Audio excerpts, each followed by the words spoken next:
The interim government in Bangladesh has sent a diplomatic note and urged India to, in fact, send disposed Prime Minister Sheikh Hasina back to Dhaka. The 77-year-old Awami League leader has been living in India since August 5th when she fled Bangladesh amid massive protests that brought down her 16-year-old government and forced her to flee. The Dhaka-based International Crimes Tribunal has issued arrest warrants in the name of Sheikh Hasina and her ministers, advisors, and former military and civil officials, accusing them of crimes against humanity and genocide. Now, this is, in fact, almost Bangladesh putting India on notice as far as Sheikh Hasina is concerned. Let me very quickly go across to my colleague Vishnu Shom, who's joining us at this moment. Vishnu, now this is a tricky, in fact, situation for India to handle, isn't it? It is very tricky because there is an extradition treaty between India and Bangladesh, and it really depends on whether New Delhi chooses to comply with that extradition treaty. That, of course, is something which is up for legal scrutiny. Sheikh Hasina has been a very close friend of India. There's been a very strong relationship, and she's really built that relationship. It's not just a diplomatic relationship that she's built. There's an economic relationship. There's been a people-to-people relationship, and that is something that has been greatly valued by successive governments in India.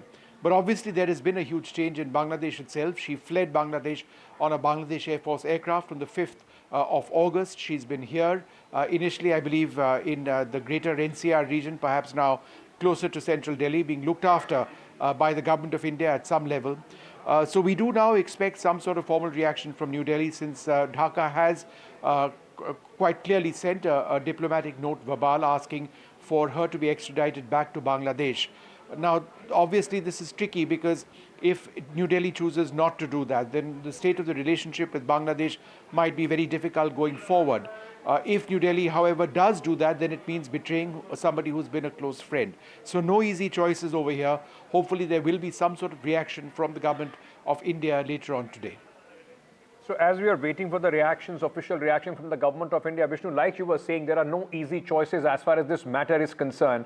And this already comes at a time when there is some tension between both the neighbors with attacks on the minorities in Bangladesh, India raising that issue, and Bangladesh, in fact, saying that this is a internal matter. This is only going to, in fact, complicate the matters further. Oh, absolutely. And it really depends. You know, I think this would be a real sign of what Dhaka wants to do with the relationship with India. I mean, do they, if, for example, India was to say that no, Sheikh Hasina would remain in India, would Dhaka be willing to accept that and still work towards working that relationship, improving the relationship, taking advantage of the deep economic associations, whether it's in power, whether it's in railways, whether it's carrying on with the conversations on Tista river waters, etc., the resumption of visa ties between India in a proper way. This is something that benefits Bangladesh a great deal. Or are they going to, in fact, choose to sort of turn their vision away from all of that and then make this a sore point in the relationship? On the other hand, there is New Delhi as well. There is an extradition treaty. It is binding. Nobody foresaw the events now in Bangladesh. It is a legal issue. Since it is an extradition proceeding, it would be looked at very, very closely. New Delhi at some level would need to judge whether the judicial process in Bangladesh, should she be sent back over there, would be fair to her. We need to look at whether the allegations of genocide which have been raised in Bangladesh are at all accurate. Of course, New Delhi has a larger concern on the treatment of minorities. But be that as it may, this, I think, focuses on Sheikh Hasina herself. And it comes just a couple of days after the Foreign Secretary, Vikram Mistry, was in Dhaka trying to fix the relationship, trying to ease the tensions, and trying to work with Bangladesh to revive the relationship to what it was. So there are no direct answers right now, and we aren't even confirming whether there will be a statement from New Delhi today. It's obviously something that would be looked at very closely. Right. At some stage, Delhi will have to respond. Vishnu Shom, thank you so much for putting things in perspective on this big story, in fact, which is developing here in India, of course, vis-a-vis Bangladesh. Let me go across to Veena Sikri, former High Commissioner of India to Bangladesh. Ma'am, you know that country much better. Now, with this situation, as Vishnu and I were discussing, it's a very tricky path for India to tread on. If you send Sheikh Hasina, then the message goes across that, a friend of India has been betrayed. If you don't, the future relations with that country also hampers. No, look, I think let's be very clear on this. This is a note verbal, a diplomatic note verbal, is not any part of any extradition process. An extradition process is a very complicated, long and judicial process.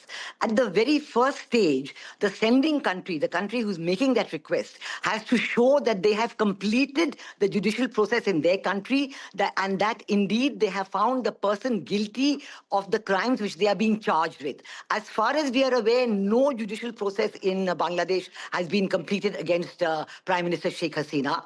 We do know allegations that she's been charged even with murder and even with all other kinds of claims. But we also know that even the UN Human Rights Commission, which was invited to look at these claims that so many people had died in the July-August so-called students' uprising, the UN Human Rights Commission has not actually been able to get any evidence so far. They have made 2 visits to Bangladesh, and both times they were looking for the interim regime to give them this information so they could start their inquiry. But no data has been given to them, no evidence has been given to them. Even today there were reports on that. So the very start of the process, which is the evidence to claim that people have died, and then further evidence to claim that former Prime Minister Sheikh Hasina is responsible, none of this evidence exists. So there is no way that you can say that any extradition process can be started between the 2 countries. So there is no way that this is going to hold. Right. So, but can this be seen as the first step as far as the extradition process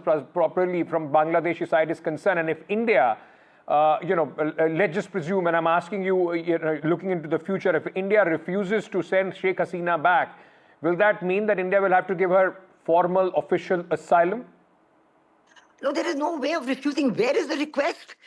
They are saying the request is under the extradition process. Okay. I've just explained how that process has not been completed in Bangladesh at all. Okay. At least no evidence of it has been provided. The diplomatic note verbal doesn't have any evidence of that. Secondly, they're saying, I saw in the news media report, that they're saying this is under some so-called prisoner exchange agreement, which is there between India and Bangladesh. But she is not a prisoner in India. She's here at her own free will. So where is this question of any prisoner exchange agreement coming into play? So I think this is just a pressure tactic. Okay. Before President Trump gets sworn in, the Bangladesh government wants to show that they have done some process. They want to claim to their own people that they have done some process, and it is India now that is holding back. This is going to add further to the so-called, anti-India propaganda that they have been viciously spreading in their country. I really do not attach any importance to a diplomatic note verbal claiming to be part of an extradition process. There is no such thing that I've ever seen. I do know that this is a very long, detailed, complicated judicial process, and any request for formal extradition has to be accompanied with all those documents. Right. Like you said, this is possibly the interim government of Bangladesh, playing this out for their own domestic purposes, for their own domestic audience. But it does, in fact, like you said, stoke anti-India sentiments. It is going to be tricky. It is going to be tricky, the relationship. India will also have to see how we want to proceed with our relationship with Bangladesh if situation like this persists. No, look, let me tell you, when our Foreign Secretary, Vikram Misri, was there, he himself said at the end of the talks that they were frank, they were candid, and they were constructive. So we have told the Bangladesh government exactly what the issues are and where we stand on the issues. Later, I've seen media reports that Foreign Secretary Vikram Misri told the Bangladesh government that he will deal with the Bangladesh government after the elections are over. That is when the real process of dealing with the new Bangladesh government will come in. At the moment, it is not a constitutionally valid government. It is a regime, and all that we are doing is routine dealing with the Bangladesh government, and we are dealing with them on a day-to-day basis. We are keeping up the relationship. We said we are happy to deal with you, and we are also pointing out to them, for example, their attacks on the Hindu minorities. We're telling them that these must stop, and despite assurances, they have not stopped. So let us be very clear that there have to be free, fair, and inclusive elections in Bangladesh before the relationship can be carried forward, on whatever basis you may say that it will be carried forward. But that is the process of free, fair, and inclusive elections are very important, and this must now be initiated, because this interim regime is not even constitutionally valid. The constitution doesn't allow for it. Even if you were to have a caretaker government, 90 days and only law and order. They have done all kinds of things. They've brought in new judges, brought in new professors, new vice chancellors, which is not their mandate at all. So I think that this process, saying that an extradition request has been made when the process has not even been completed, this is part of that kind of, playing a game. I mean, largely it's been seen as a pressure tactic, some sort of dog whistling as far as Bangladesh is concerned, but we'll have to wait and see how, in fact, this plays out between both the countries, as the relationship is also at stake, a very long, important relationship with Bangladesh as far as India is concerned. Thank you, ma'am, for joining us with your expert views on this story.